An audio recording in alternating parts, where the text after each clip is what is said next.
Their country stinks. madaxweynaha Mareykanku afartii bilood ee la soo dhaafay 6 jeer oo isxiga ayuu Soomaalida iyo dalkaba ku qaaday dagaalafeed akhlaaqda diblomaasiga ah ka fog. Somalians ripped off that state for billions of dollars. isaga la fahantiisa ayaa xalay naftiisa ku qiray in weerar afeedyadiisu yihiin kuwa aan siyaasad ahaan iyo mustawa madaxeed ahaan midkoodna saxnayn. Somebody would say, oh, that's not politically correct. I don't care.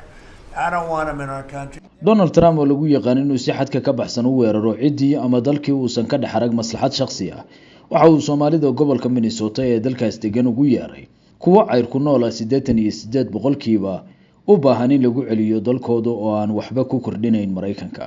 dalka Soomaaliya ayuu sidoo kale ugu yeeray mid ka hooseeya mustawaha wadannimo isagoo weero anshaxa siyaasiga ka durugsan ugu yeeray dalka iyo bulshada Soomaaliyeed oo ay u muuqato inuu waagan ka dhigtay mid ahaan bartilmaameedyadiisa hadalhaynta warbaahineed dhaliya ee uu faallayntooda caashaqay.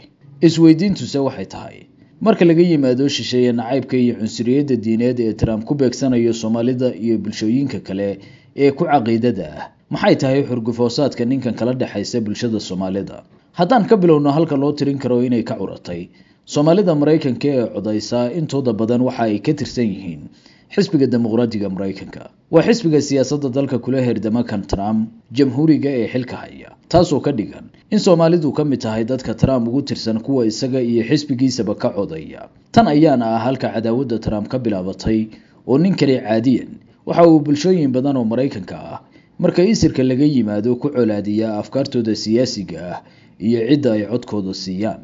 xalay waxa uu Trump Soomaalida ugu yeeray weedha garbage ama qashin.